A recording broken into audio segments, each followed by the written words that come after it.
ನಮಸ್ತೆ ಮಿತ್ರರೇ. ನಾವು ಯಾವತ್ತೂ ಆಪವನ್ನು ಅಕ್ಕಿಯಿಂದ ಮಾಡುತ್ತೇವೆ. ಅದೇ ರೀತಿ ಇವತ್ತು ನಾನು ರುಚಿಕರವಾದ ಹಾಗೂ ಆರೋಗ್ಯಭರಿತವಾದ ಈ ಆಪವನ್ನು ಯಾವುದೇ ಒಂದು ವಿಧದ ಈಸ್ಟ್ ಆಗಲಿ ಅಥವಾ ಸೋಡಾ ಆಗಲಿ ಬಳಸದೆ ನ್ಯಾಚುರಲ್ ಫರ್ಮೆಂಟೇಷನ್ನಲ್ಲಿ ಗೋಧಿಯಿಂದ ಮಾಡುತ್ತೇವೆ. ಹಾಗಾದರೆ ಈ ಗೋಧಿಯಿಂದ ಮಾಡುವಂತಹ ಆಪವನ್ನು ಹೇಗೆ ತಯಾರಿಸುವುದು, ಅದಕ್ಕೆ ಏನೆಲ್ಲ ಸಾಮಗ್ರಿಗಳು ಬೇಕು ಎಂದು ನೋಡಲು ಅಡಿಗೆ ಮನೆಗೆ ಹೋಗೋಣ ಅಲ್ಲವೇ? ನಮಸ್ತೆ ಮಿತ್ರರೇ. ಇವತ್ತು ನಾವು ಗೋಧಿ ಹುಡಿಯಿಂದ ಅಂದರೆ ಗೋಧಿ ಹಿಟ್ಟಿನಿಂದ ಆಪವನ್ನು ತಯಾರಿಸೋಣ. ಅದಕ್ಕೆ ನಾನು ನೋಡಿ ಈ ತೆಂಗಿನ ನೀರನ್ನು ಯೂಸ್ ಮಾಡ್ತಿದ್ದೇನೆ. ಯಾವಾಗಲೂ ನಾನು ಹೆಚ್ಚಾಗಿ ಈಸ್ಟ್ ಅಥವಾ ಬೇಕಿಂಗ್ ಸೋಡಾ ಎಲ್ಲ ನಾನು ಹೆಚ್ಚು ಹಾಕೋದಿಲ್ಲ. ಹೆಚ್ಚಾಗಿ ಬೆಳಿಗ್ಗೆ ನೋಡಿ ಈ ತೆಂಗಿನ ಕಾಯನ್ನು ಒಡೆಯುವಾಗ ಆ ತೆಂಗಿನ ನೀರನ್ನು ಸಕ್ಕರೆ ಹಾಕಿಟ್ಟುಕೊಂಡು ನಾನು ಮುಚ್ಚಿಟ್ಟುಕೊಂಡು ಸ್ವಲ್ಪ ಬಿಸಿಲಲ್ಲಿ ಇಟ್ಟುಕೊಳ್ತೇನೆ, ಅವನೊಂದು ಹೊರಗಡೆ ಇಟ್ಟುಕೊಳ್ತೇನೆ. ಹಾಗದು ಈ ರೀತಿಯಾಗಿ ಬರ್ತದೆ. ಸ್ವಲ್ಪ ಅದು ಕಲರ್ ಚೇಂಜ್ ಬರ್ತದೆ ನೋಡಿ. ಒಂದು ಚಮಚದಷ್ಟು ಸಕ್ಕರೆ ಹಾಕೊಂಡಿದ್ದೇನೆ ಇದಕ್ಕೆ ನಾನು. ಇಲ್ಲಿ ತೆಂಗಿನ ತುರಿ ಉಂಟು ನೋಡಿ, ಒಂದು ಕಾಲು ಬೌಲ್ನಷ್ಟು ತೆಂಗಿನ ತುರಿ. ಇಲ್ಲಿ ಒಂದು ಇಡೀ ಬೌಲ್ನಷ್ಟು ಗೋಧಿ ಹಿಟ್ಟಾದರೆ ಕಾಲು ಬೌಲ್ನಷ್ಟು ತೆಂಗಿನ ತುರಿ, ಮತ್ತು ಕಾಲು ಬೌಲಿಗಿಂತ ಸ್ವಲ್ಪ ಕಮ್ಮಿಯಷ್ಟು ಇದು ಅವಲಕ್ಕಿ, ಮತ್ತು ಒಂದು ಚಮಚದಷ್ಟು ನಮಗೆ ಸಕ್ಕರೆ ಬೇಕು. ಹಾಗಾದರೆ ಮೊದಲಿಗೆ ನಾವು ಈ ತೆಂಗಿನ ತುರಿ ಮತ್ತು ಈ ಅವಲಕ್ಕಿ ಹಾಗೂ ಈ ತೆಂಗಿನ ನೀರು ಇದನ್ನು ಗಾಳಿಸ್ಕೊಂಡು ಸಹ ಮಾಡ್ಬೋದು. ಇದು ಸ್ವಲ್ಪ ತೆಂಗಿನ ನೀರಿನಲ್ಲಿ ತೆಂಗಿನಕಾಯಿ ಒಡೆಯುವಾಗ ನೋಡಿ ಅದರದೊಂದು ಸಣ್ಣ ಇದು ಬಂದಿದೆ, ಅದು ಇರ್ತದೆ. ಗಾಳಿಸ್ಕೊಂಡು ಮಾಡಿದರೆ ಸಹ ಆಗ್ತದೆ. ಈಗ ಇದನ್ನು ನಾನು ಗ್ರೈಂಡ್ ಮಾಡಿ ತರ್ತೇನೆ ವೀಕ್ಷಕರೇ. ಮೊದಲಿಗೆ ನೋಡಿ ಮಿತ್ರರೇ, ನೋಡಿ ಇಷ್ಟು ಪೇಸ್ಟ್ ಆಯ್ತಿದೆ. ಈಗ ತೆಂಗಿನ ತುರಿ, ತೆಂಗಿನ ನೀರು ಅಂದರೆ ಸಕ್ಕರೆ ಹಾಕಿದ ತೆಂಗಿನ ನೀರು ಬೆಳಿಗ್ಗೆ ಮಾತ್ರ ಕಟ್ ಮಾಡಿ ಸ್ವಲ್ಪ ಬಿಸಿಲಿಗೆ ಇಟ್ಕೊಳ್ಬೇಕು. ಅಥವಾ ನಿಮ್ಮ ಹತ್ರ ತೆಂಗಿನ ನೀರು ಇರದಿದ್ದರೆ ನೀವು ಈಸ್ಟನ್ನು ಯೂಸ್ ಮಾಡ್ಬೋದು, ಅಥವಾ ಆಗಾಗಲೇ ಮಾಡಿದನ್ನು ಬೇಕಿಂಗ್ ಸೋಡಾ ಹಾಕಿ ಸಹ ಮಾಡ್ಬೋದು. ಇದು ನಾನು ಹೆಲ್ದಿಯಾಗಿರಲಿ ಹೇಳಿ ರಾತ್ರಿ ಈಗ ಕಡ್ದಿಟ್ಟು ಅಂದರೆ ಇದನ್ನು ಗ್ರೈಂಡ್ ಮಾಡಿಟ್ಟುಕೊಂಡು ನಾನು ಮಾಡ್ತಾಯಿದ್ದೇನೆ. ಈಗ ಇಷ್ಟ ಆಗುವಾಗ ನೋಡಿ, ಇಷ್ಟ ಆಯಿತು ನೋಡಿ, ಇಲ್ಲಿ ಹೀಗೆ ಆಗುವಾಗ ಈಗ ಇದಕ್ಕೆ ಈ ಗೋಧಿ ಹುಡಿಯನ್ನು ಈಗ ಸೇರಿಸಿ ಸ್ವಲ್ಪ ನೀರು, ಖಾಲಿ ನೀರು, ಮತ್ತು ಸ್ವಲ್ಪ ಒಂದು ಅರ್ಧ ಚಮಚದಷ್ಟು ಸಕ್ಕರೆ, ಒಂದು ಚಮಚದಷ್ಟು ನಾವು ಇದಕ್ಕೆ ಹಾಕೊಂಡಿದ್ದೇವೆ, ತೆಂಗಿನ ನೀರಿಗೆ ಹಾಕಿದ್ದೇವೆ. ಯಾಕೆ ಹೇಳಿದರೆ ತೆಂಗಿನ ನೀರು ಒಳ್ಳೆ ಫರ್ಮೆಂಟ್ ಆಗಬೇಕು ಹೇಳಿ ಹಾಕೋದು ನಾವು ಅದು ಸಕ್ಕರೆಯನ್ನು. ಈಗ ಇದನ್ನು ಸಹ ಗ್ರೈಂಡ್ ಮಾಡಿ ತರ್ತೇನೆ. ಈಗ ನೋಡಿ ವೀಕ್ಷಕರೇ, ನೋಡಿ ಇಷ್ಟು ಫೈನಾಗಿ ಬರಬೇಕಿದೆ. ಈಗ ಎಲ್ಲ ಗ್ರೈಂಡ್ ಆಯಿತು. ಅಥವಾ ನೀವು ತೆಂಗಿನ ಹಾಲನ್ನು ಸಹ ಮಾಡಿ ಹಾಲಿನಲ್ಲಿ ಸಹ ಮಾಡ್ಬೋದು. ಇದು ತೆಂಗಿನ ತುರಿಯನ್ನೇ ಹಾಕಬೇಕಂತಿಲ್ಲ, ತೆಂಗಿನ ಹಾಲು ತೆಗೆದು ಮಾಡ್ಬೋದು. ಅದು ಇನ್ಸ್ಟೆಂಟ್ ಆಗಿ ಸಹ ಇದನ್ನು ಸಹ ಮಾಡ್ಬೋದು. ಈಗ ನಾನು ಮಾತ್ರ ತೆಂಗಿನ ನೀರನ್ನು ಯೂಸ್ ಮಾಡೋದ್ರಿಂದಾಗಿ ರಾತ್ರಿ ಮಾಡಿರ್ತೇನೆ. ನೀವು ಖಾಲಿ ಇದು ಈಸ್ಟ್ ಬಳಸೋದಾದ್ರೂ ಸಹ ಸ್ವಲ್ಪ ಒಂದು 5-6 ಗಂಟೆಗಳ ಕಾಲ ಮಾಡಿಡಬೇಕಾಗ್ತದೆ. Baking soda ಹಾಕೋದಾದರೆ ಆಗಾಗಲೇ ಮಾಡಿಕೊಳ್ಬೋದು. ಈಗ ಇದನ್ನು ನೋಡಿ ಒಂದು ಒಳ್ಳೆ ಪಾತ್ರೆಗೆ ನಾವು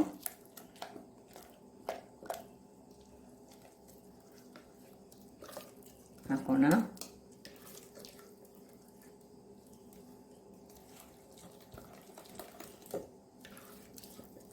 ಸ್ವಲ್ಪ ಇದು ದಪ್ಪ ಆಯಿತು.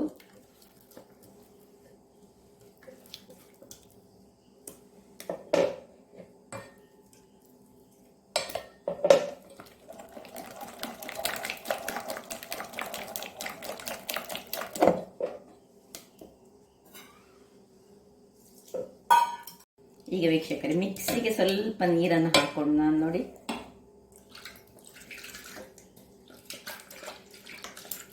ಇದೊಂದು ದಪ್ಪ ಆಯಿತು ನೋಡಿ. ಇಷ್ಟು ದಪ್ಪ ಬೇಡ ನಮಗೆ, ಸ್ವಲ್ಪ ನೀರು ಮಾಡ್ಕೊಳ್ಳೋಣ. ತುಂಬ ನೀರು ಸಹ ಬೇಡ, ಹದದಲ್ಲಿ ಮಾಡಿಕೊಳ್ಬೇಕು.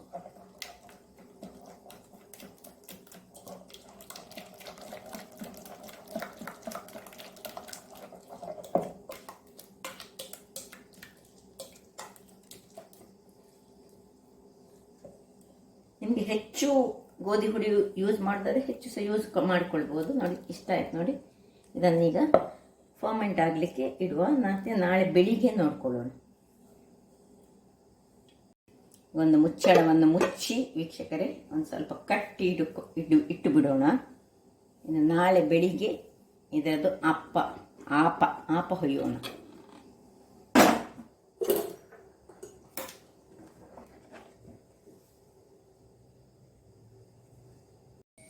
ವೀಕ್ಷಕರೇ ಇಲ್ಲಿ ನೋಡಿ, ಈಗ ಬೆಳಿಗ್ಗೆ ಆಗಿದೆ ನೋಡ, ಹೇಗೆ ಆಗಿದೆ ನೋಡೋಣ.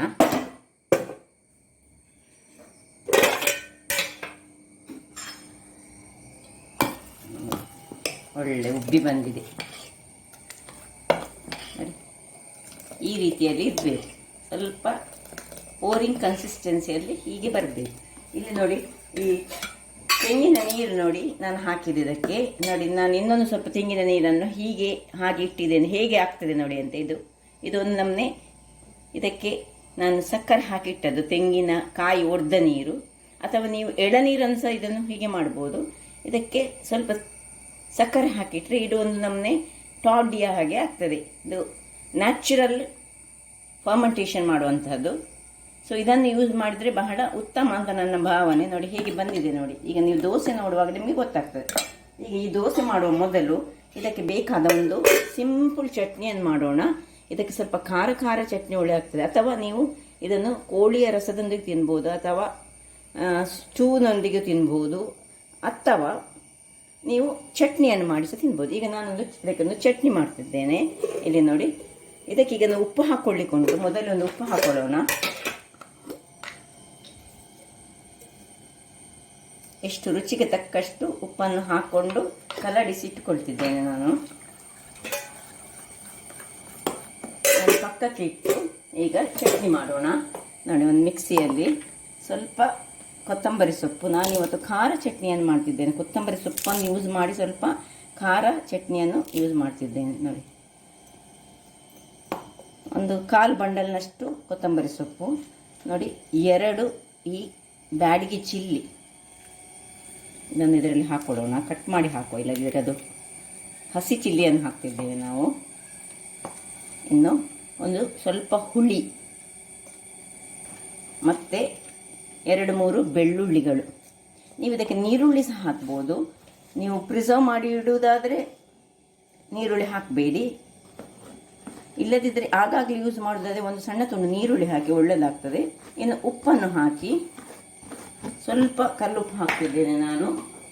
ಆಮೇಲೆ ಸ್ವಲ್ಪ ಉಪ್ಪು ಬಿಸಿ ತಣ್ಣಗಾದ ನೀರನ್ನು ಹಾಕಿ ಗ್ರೈಂಡ್ ಮಾಡಿ ತರ್ತೇನೆ ವೀಕ್ಷಕರೇ. ಇಲ್ಲಿ ನೋಡಿ, ಇದೊಂದು ನಮ್ಮನೆಯ ಕೆಂಪು ಟೈಪಿನ ಚಟ್ನಿ ರೆಡಿಯಾಗಿದೆ. ಇದು ಬಹಳ ಸೂಟ್ ಆಗ್ತದೆ ಈ ಒಂದು ಗೋಧಿಯ ದೋಸೆಗೆ. ಇದನ್ನು ಈಗ ಶಿಫ್ಟ್ ಮಾಡಿಕೊಂಡು ಇದರಲ್ಲಿ ಹಾಕ್ಕೊಂಡು, ಇನ್ನು ಇದಕ್ಕೊಂದು ಸಣ್ಣ ಒಗ್ಗರಣೆ ಕೊಡುವ. ಇಲ್ಲೊಂದು ನಾನು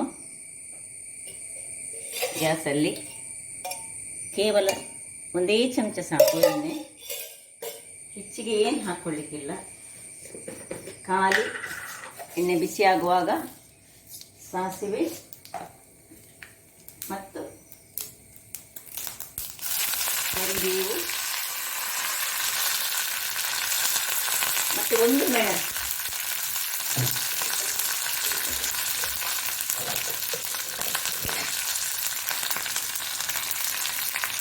ಇಷ್ಟೇ ಸಾಕಿದಕ್ಕೆ.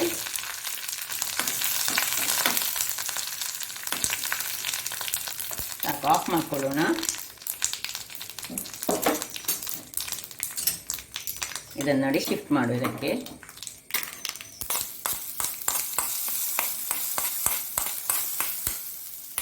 ಗೋಧಿ ಆಪಕ್ಕೆ ಚಟ್ನಿ ರೆಡಿ ಆಯಿತು.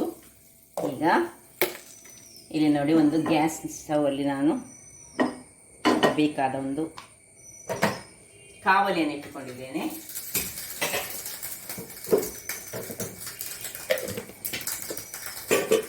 ಕಾವಲಿ ಬಿಸಿ ಆಗ್ತಾ ಇರುವಾಗಲೇ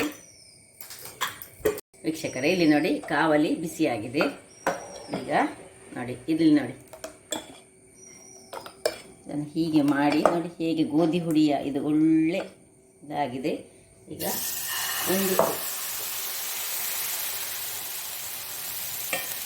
ಸ್ವಲ್ಪ ಹೀಗೆ ಮಾಡ್ಕೊಳ್ಳಿ. ಹಾಗೆ ಒಂದು 2 ನಿಮಿಷ ಬಿಡಬೇಕು. ನೋಡಿ ಹಣ್ಣುಗಳು ಅದಷ್ಟಕ್ಕೆ ಬರ್ತದೆ. ಕೂಡಲೇ ಮುಚ್ಕೊಳ್ಬಾರ್ದು. ಒಂದು ಕಣ್ಣು ಬಂದ ಮೇಲೆ ಅದರ ಮೇಲೆ ಸ್ವಲ್ಪ ತುಪ್ಪವನ್ನು ಹಾಕೊಳ್ಳೋಣ.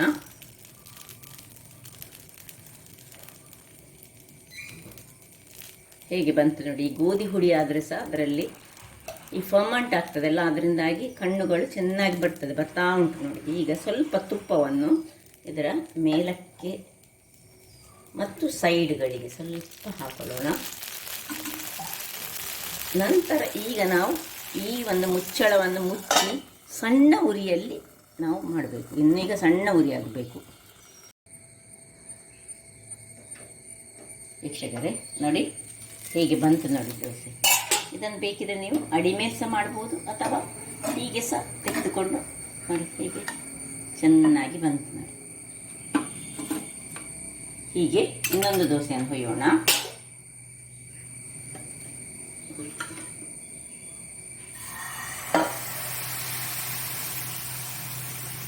ಸ್ವಲ್ಪ ಹೊತ್ತು ಹಾಗೆ ಇಟ್ಕೊಳ್ಬೇಕು. ಯಾಕೆ ಹೇಳಿದರೆ ಅದು ಅದರಷ್ಟಿಗೆ ಹೋಲ್ಸ್ ಬಂದ ಮೇಲೆ ನಾವು ಅದಕ್ಕೆ ಸ್ವಲ್ಪ ಮೇಲಿಂದ ತುಪ್ಪವನ್ನು ಹಾಕೊಳ್ಳೋದು. ಈಗ 2ನೇ ದೋಸೆಗೆ ಸ್ವಲ್ಪ ತುಪ್ಪವನ್ನು ಸೈಡ್ಸ್ ಮತ್ತು ಮೇಲಿಂದ ಹಾಕೊಳ್ಳೋಣ. ಹೆಚ್ಚು ತುಪ್ಪದ ಅಗತ್ಯವೂ ಇಲ್ಲ ವೀಕ್ಷಕರೇ.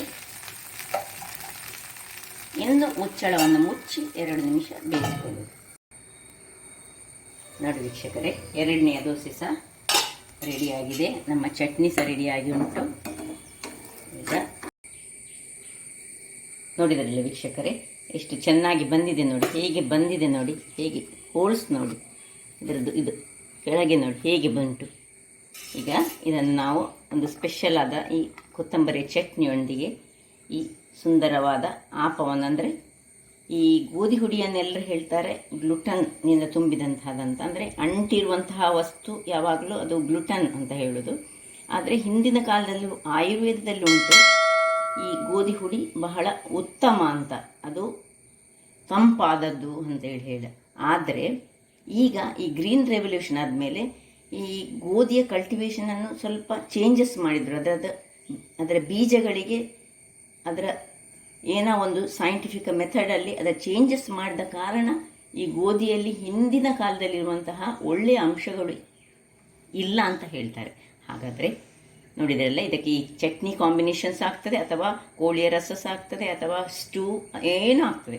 ಹಾಗಾದರೆ ನನ್ನ ಈ ಕುಕಿಂಗ್ ಚಾನಲ್ ನಿಮಗೆ ಇಷ್ಟ ಆದರೆ ಬೋಳೂರು ಸುವರ್ಣ ಚಾನಲನ್ನು ಲೈಕ್ ಮಾಡಿ, ಶೇರ್ ಮಾಡಿ ಹಾಗೂ ಸಬ್ಸ್ಕ್ರೈಬ್ ಮಾಡಿ ಹಾಗೂ ನನ್ನ ಇನ್ಸ್ಟಾಗ್ರಾಮ್ ಪೇಜನ್ನು ಫಾಲೋ ಮಾಡಿ. ಧನ್ಯವಾದಗಳು.